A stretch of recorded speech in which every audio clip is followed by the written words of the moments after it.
उसके साथ जब उनके जीवन का इतना क्रूशियल समय था, उसके हाथ में 3 महीने का बच्चा था, उस बच्चे से उसको अलग कर दिया गया, जेल भेज दिया गया और इतना टफ उनके ऊपर जो सजा दिया गया। तो क्या ऐसे हालात में कौन नहीं भावुक हो सकता है? वो हमेशा से एक बहुत संघर्षशील महिला रही है। मैं उन्हें व्यक्तिगत रूप से भी अच्छे तरीके से जानती हूँ। विधानसभा में जब भी हमारा सेशंस चलता था, कई बार हम 2 महिला बैठ के जब बात करते थे तो मैं कम से कम जनता को ये तो भरोसा दिला सकती हूँ कि जब भी उन्होंने मुझसे बात किया वो हमेशा अपने जनता के लिए बहुत चिंतित रहती थी। आप गांव घर में जाइएगा, लोगों के पास मनरेगा से कुछ लेना कुछ काम है, और पहले समय में जो कांग्रेस की जब पार्टी थी, जिस तरह से उनका इन मनरेगा के द्वारा जो कमाई हो पाता था वो भी बंद है। जोहार। झारखंड में इन दिनों रामगढ़ चुनावी चर्चा का केंद्र बना हुआ है। दरअसल झारखंड के रामगढ़ में उपचुनाव होना है और यह उपचुनाव ममता देवी की सदस्यता जाने के बाद हो रहा है और कांग्रेस ने बजरंग महतो को प्रत्याशी बनाया है। बजरंग महतो ममता देवी के पति हैं।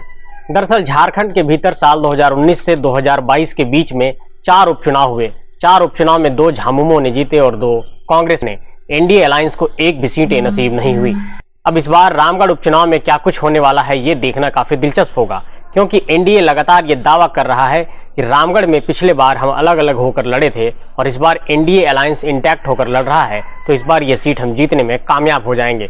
वहीं यूपीए महागठबंधन का कहना है, कांग्रेस महागठबंधन का ये कहना है कि ये सीट हम अपना रिटेन करने की पूरी कोशिश करेंगे और लगातार कांग्रेस के नेता भी ये कह रहे हैं कि ये सीट हम जीतने में कामयाब हो जाएंगे। झारखंड के मांडर में भी उपचुनाव हुआ था। बंधु तिर्की की सदस्यता जाने के बाद वहां पर उनकी बेटी शिल्पी नेहा तिर्की ने चुनाव लड़ा था और शिल्पी नेहा तिर्की उपचुनाव में जीतकर विधायक बनी थी।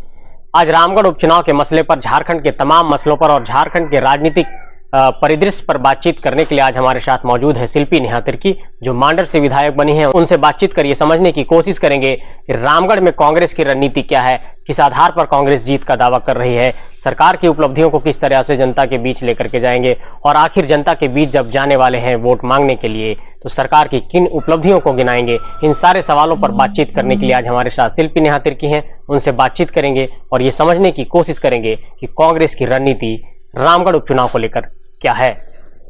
पहली बात तो ये है कि लगातार ये बात कांग्रेस के जो शीर्ष नेतृत्व के लोग हैं या फिर आप लोग भी जब मीडिया में इस बात को कह रहे हैं कि 4 हम लोगों ने जीता है, 5वां भी जीत जाएंगे, लेकिन क्या आप ये महसूस करते हैं कि उसके बाद कुछ परिस्थितियां बदली हैं झारखंड के भीतर?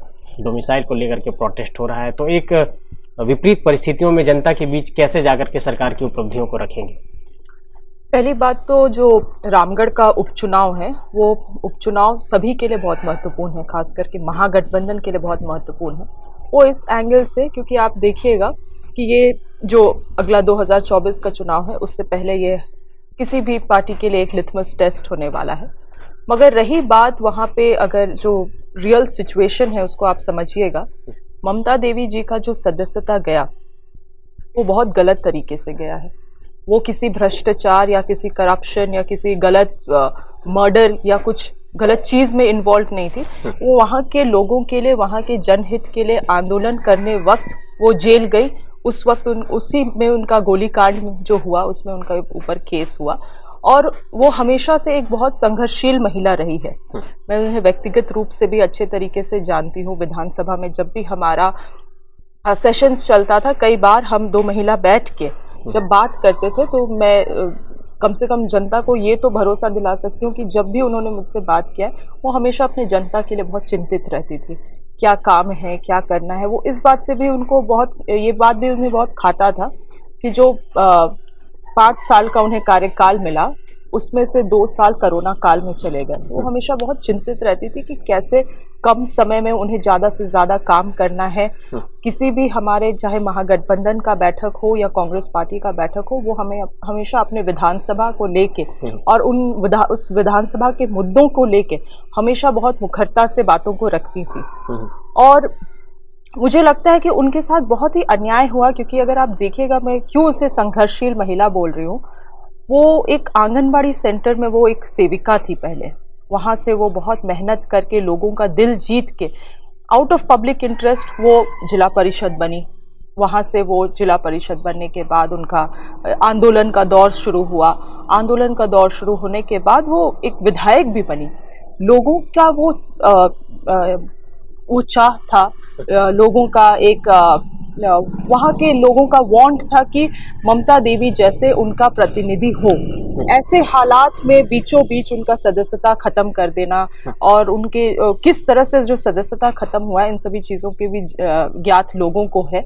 तो ये उनके साथ बहुत ही गलत हुआ और मुझे लगता है इसका जवाब जरूर जनता इस बार के उपचुनाव में देगी। लेकिन एक सवाल लोग करेंगे कि सरकार जिन मुद्दों पर आई थी सत्ता में, चाहे वो डोमिसाइल पॉलिसी की बात हो, नियोजन नीति की बात हो, या सरकार की तमाम वो डिलीवरी की बात जब आएगी, तो आप उपलब्धियों को क्या गिनाएंगे? आपने उपचुनाव जीता, आपने काफ़ी कुछ महसूस किया होगा। क्या इस बात से आप इत्तेफाक रखते हैं कि ये एक रेफरेंडम होगा, एक जनमत संग्रह होगा सरकार के कामकाज के प्रति रामगढ़ में? चूंकि आप कह रहे हैं कि 2024 से पहले एक उपचुनाव है, ये लिटमस टेस्ट होगा। बिल्कुल होना भी चाहिए। कोई भी चुनाव, कोई भी पार्टी लड़ती है, कोई भी प्रतिनिधि लड़ते हैं तो वो केवल अपने काम के बलबूते पे आगे जाते हैं। तो बिल्कुल ये भी हमारे लिए litmus test on the basis of हमारा काम होना चाहिए। अगर आप काम को देखिएगा, जिस तरह से आपने कहा डोमिसाइल पॉलिसी हुआ, स्थानीय नीति हुआ, नियोजन नीति हुआ, इन सभी चीज़ों के लिए सरकार, हमारी महागठबंधन की सरकार की मंशा बहुत स्ट्रांग थी। हम लोगों ने 1932 को भी पारित किया, यहाँ पे हम लोगों ने सरना धर्म कोड को भी हम लोगों ने विधानसभा से पारित किया। मगर केंद्र में जो भाजपा सरकार बैठी है वो जब यहाँ पे थी, जब झारखंड में उनका सरकार था भाजपा का, तब वो हमेशा ये कहती थी कि हम भी 1932 लाएंगे, हम स्थानीय नीति लाएंगे। मगर स्थानीय नीति में उन्होंने क्या लाया? 1985 हमें दिया। आज चंद्र प्रकाश सिंह जी बोलते हैं कि इसी 1932 के आंदोलन में हम नेता बने हैं, हम राजनीति किए हैं, हम लोगों के बीच में आए हैं, तो इसका मांग हम लेके रहेंगे। मगर जब आज महागठबंधन की सरकार ने इस चीज़ को पारित किया है तो उनका सपोर्ट कहाँ है? वो सरकार की, हमारी सरकार की मंशाओं को वो क्वेश्चन कर रहे हैं। तो ये सही बात नहीं है। आप अगर स्थानीय नीति को देखेंगे तो वो कहीं से भी वो गलत नहीं है। तमिलनाडु में ये हुआ है, आंध्र प्रदेश में ये हुआ है, 3rd and 4th ग्रेड में वहाँ के लोगों को प्राथमिकता दी जा रही है। तो ये इसीलिए हुआ है कि क्योंकि केंद्र में जो बैठी हुई सरकार थी कांग्रेस की उस समय, उनके ऊपर मनसा था कि उसे 9th शेड्यूल में, इंटेंशन था कि 9th शेड्यूल में जाके इन सभी चीज़ों को पारित किया जाए। तो हम लोगों ने वही सेम रूट लिया है। मगर वही है कि झारखंड सरकार या राज्य सरकार अपने एक दायरे में रहती है और उससे सबसे ऊंचा पार्लियामेंट है, तो वहाँ पे जब तक जाके ये पारित नहीं होगा तब तक कुछ नहीं किया जा सकता। इंडिया अलायंस के जो नेता हैं उनका ये एलिगेशन है कि ये स्टेट लिस्ट का विषय था, अगर राज्य सूची का विषय था और सरकार सक्षम थी खुद से डोमिसाइल को परिभाषित करने को लेकर, तो वो 9th शेड्यूल में केंद्र के भरोसे क्यों बैठी हुई है? क्या संवैधानिक पहलू को लेकर सरकार को कोई खतरा था कि कोर्ट में जाने से टिक नहीं पाएगा, इसलिए 9th शेड्यूल में शामिल करा देते हैं? ऐसा एनडीए किस बेसिस में ये सब बात करती है, मुझे ये समझ में नहीं आता है। क्योंकि देखिए, स्टेट, मैंने जैसे कहा, स्टेट भी संवैधानिक रूप से अपने एक दायरे में है।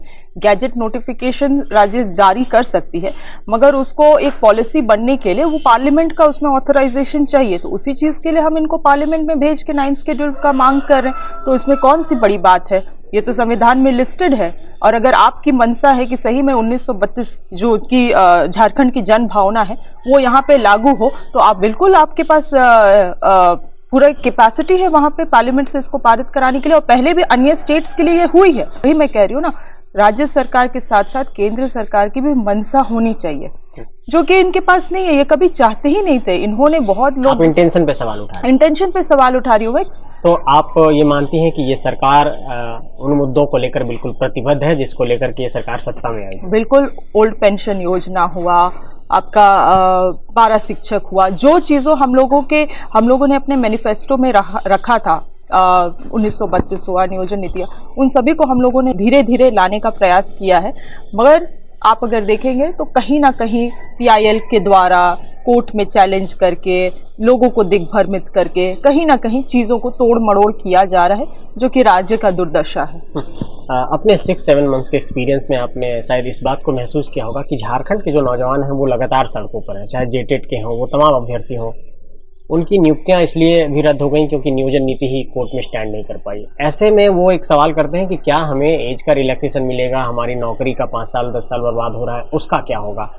इसको लेकर के आप लोग रामगढ़ में क्या जवाब देंगे अगर नौजवान ये सवाल करेंगे? पहले तो स्थानीय नीति एक है, 1932 जो है वो एक चीज़ है और नियोजन नीति जो है उसे हमें थोड़ा सा दूसरे तरीके से देखना चाहिए, क्योंकि देखिए अभी 1932 लागू होने में जब तक पार्लियामेंट में जाता है, जब तक वो टाइम टेकिंग है, जब तक वो केंद्र सरकार से वहाँ से पारित होता है, ये सब चीज़ एक लॉ बनने के लिए समय लगेगा, मगर तब तक ये नहीं हो सकता है कि नियोजन को रोक दिया जाए। इसीलिए सरकार को एक कॉन्क्रीट प्लान लेकर आना चाहिए, जितने भी एडमिनिस्ट्रेटिव लेवल में जो हैं उन्हें एक तरीके से पॉलिसीज लेकर आना चाहिए जिससे नियोजन फिर से शुरू किया जा सके। रही बात एज रिलैक्सेशन की, तो कांग्रेस ने हमेशा इस बात को कहा है और आज मैं भी इस बात को कह रही हूँ, 100% 5 to 7 years of age relaxation, considering corona हो गया, जो बीच में जो नीतियां रद्द हुई, उन सभी चीज़ों को लेकर 7 साल 5 साल का एज रिलैक्सेशन ज़रूर देना चाहिए। लगातार जो सेंट्रल की एजेंसीज हैं वो झारखंड में काफ़ी एक्टिव दिखाई पड़ती हैं। इवन कि बंधु तिर्की जी की भी सदस्यता गई तो सीबीआई की उसमें एक बड़ी भूमिका थी। आप क्या इस बात से इत्तेफाक रखते हैं कि इन एजेंसियों का जो कामकाज झारखंड के भीतर है वो एक ऑटोनमस बॉडी है, इसलिए अपना कामकाज एक तरीके से कर रही हैं, या फिर वे राजनीतिक दुर्भावना से प्रेरित होकर झारखंड के भीतर काम कर रहे हैं? क्या लगता है?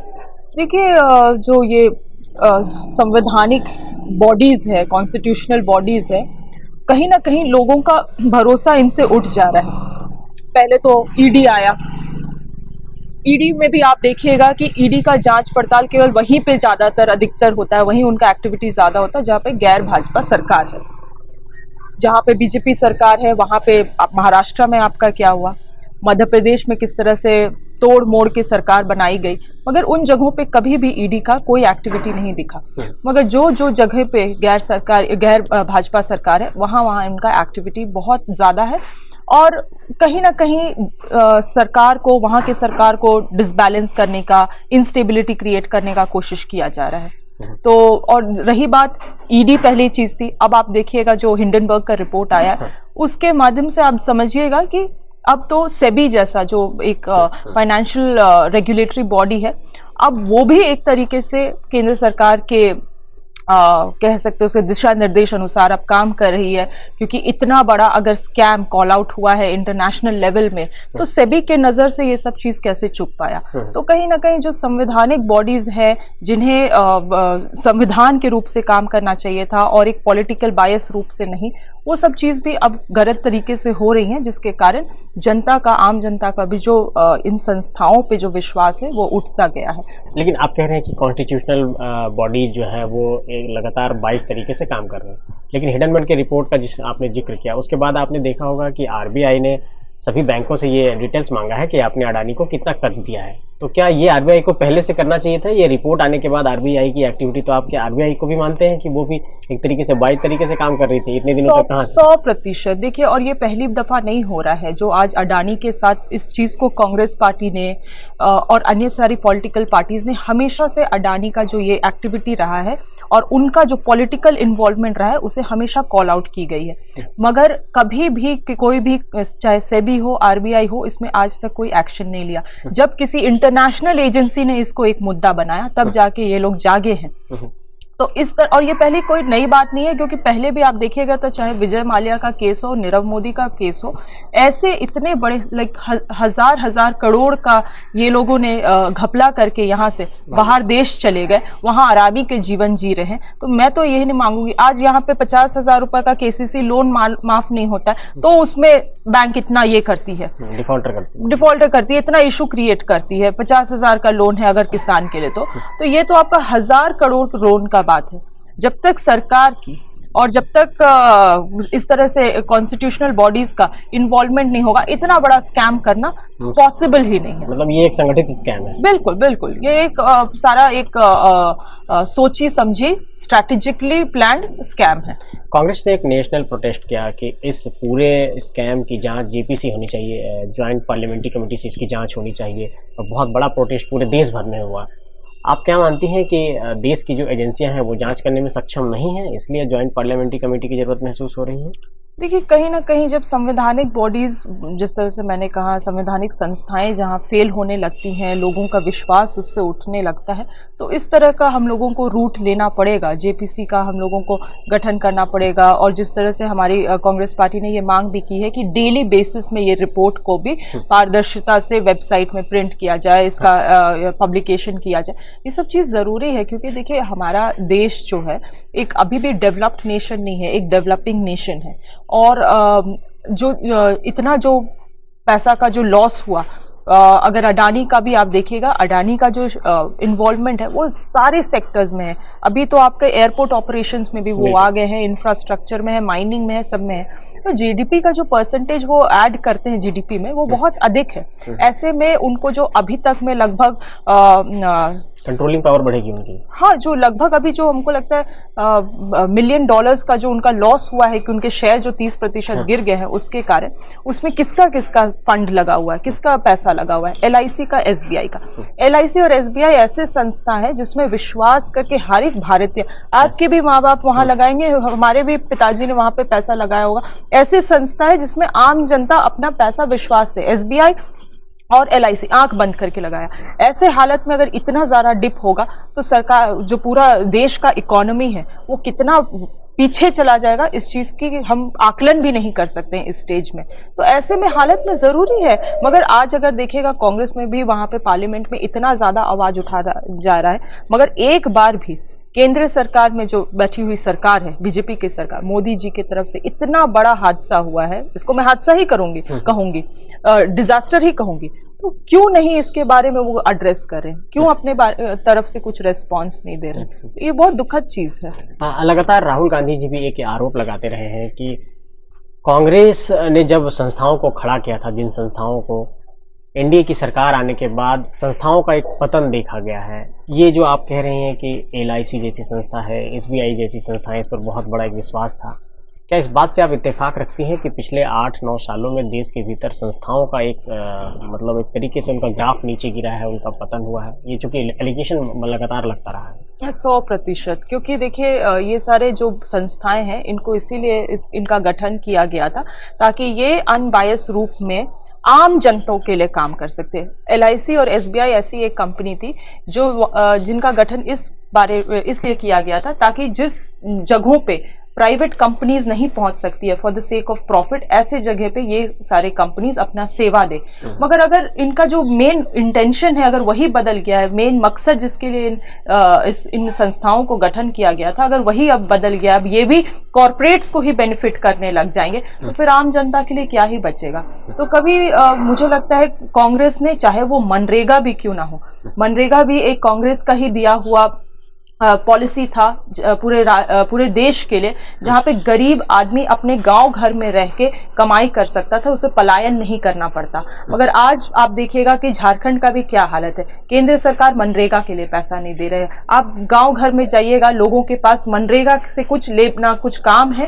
और पहले समय में जो कांग्रेस की जब पार्टी थी, जिस तरह से उनका इन मनरेगा के द्वारा जो कमाई हो पाता था, वो भी बंद है। तो जिन जिन चीजों को कांग्रेस पार्टी ने गरीबों के लिए, नीचे तबके के लोगों के लिए बनाया था, आज वो सारे सिस्टम फेल होते जा रहे हैं, निजीकरण होते जा रहा है। अगर इसी तरह से चलता रहा तो आई एम सैड टू से कि इस देश का बहुत ही बुरा हालत होने वाला है। पिछले कुछ सालों में आपने देखा होगा कि रिलीजन के पॉइंट पे पॉलिटिकल पोलराइजेशन का एक बहुत बड़ा पिच तैयार किया जाता है, उसको एक तरीके से पॉलिटिक्स में प्लांट करने की कोशिश होती है।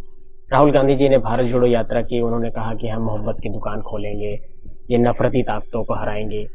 आप क्या मानते हैं कि रामगढ़ के भीतर या पूरे देश के भीतर भारत जोड़ो यात्रा का कोई प्रभाव पड़ा है, और जो पॉलिटिकल पोलराइजेशन में रिलीजन का जो पॉइंट है वो प्रेम में आकर के बदलेगा, धार्मिक तौर पर उन्माद जो फैलता है, जिस पर दंगे होते हैं, फिर उस पर ध्रुवीकरण होता है, क्या ये खेल बंद हो पाएगा? देखिए, ये जो हमारा भारत देश है, इट्स द लार्जेस्ट डेमोक्रेसी, और ये देश जो है ये संविधान के बेसिस में चलता है, संविधान के माध्यम से चलता है। अगर इसे कहीं ना कहीं अब लोगों को ऐसा प्रचार किया गया है, चीज़ों को ऐसे दर्शाया गया है कि अब जो ये देश है कहीं ना कहीं धर्म ग्रंथ पे चलने लगा है।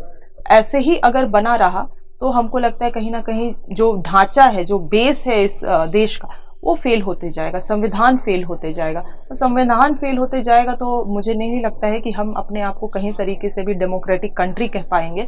इसीलिए बहुत ज़रूरी है कि लोगों को इसके बारे में बताना। और अब मुझे लगता है भारत जोड़ो यात्रा का इस तरह से अफेक्ट रहा है, क्योंकि अगर आप देखिएगा तो जिन जिन जगहों पे भारत जोड़ो यात्रा गई, उन जगहों पे जो जिस तर्ज पे जो भीड़ उमड़ी थी, वो मुझे लगता है राहुल गांधी जी ने भी कभी नहीं सोचा होगा, ना ही कांग्रेस पार्टी ने कभी सोचा होगा कि इतने लोग होंगे।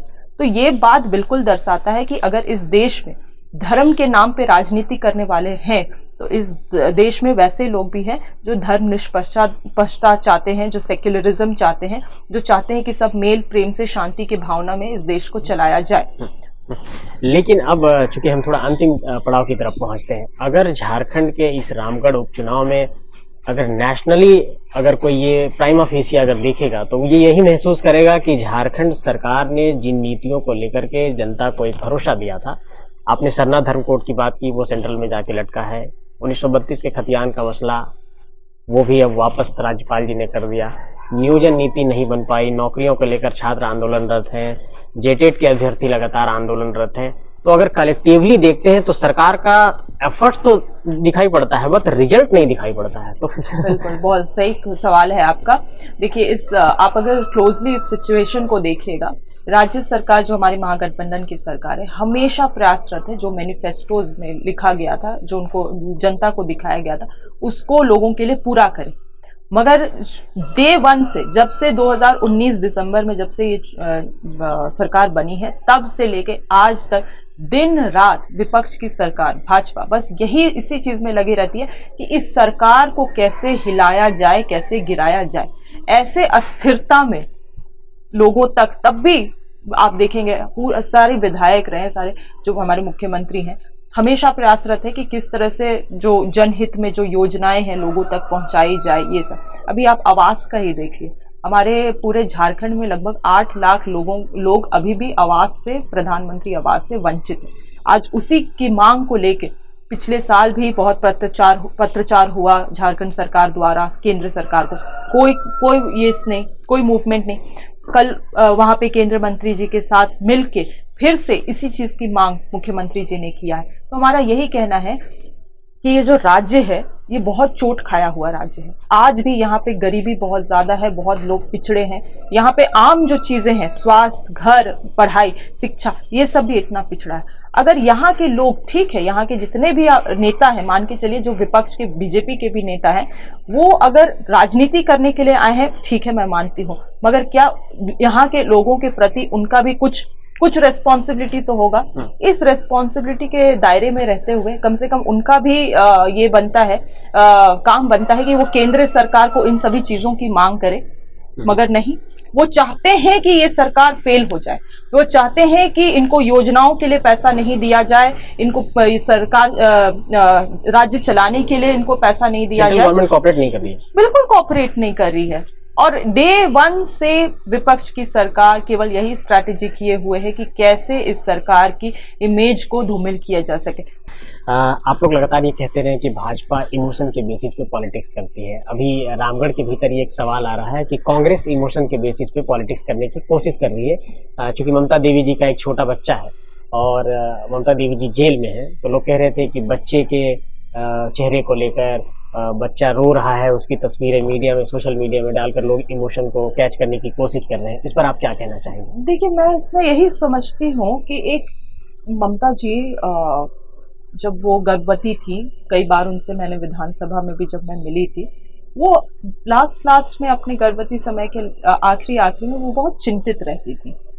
और मुझे लगता है कहीं ना कहीं उन्होंने मुझे ऐसे सामने से कहा तो नहीं, मगर कहीं ना कहीं उन्हें एहसास था कि उनके साथ ये सब चीज होने वाला है। उनको एहसास होता, कहीं ना कहीं आपको एहसास होने लगता है कि आपका things are not going to work out for you. और जब उनका सदस्यता गया और जब उन्हें जेल हुआ, मुझे लगता है उस वक्त उनका जो बच्चा है 3-4 महीने का था।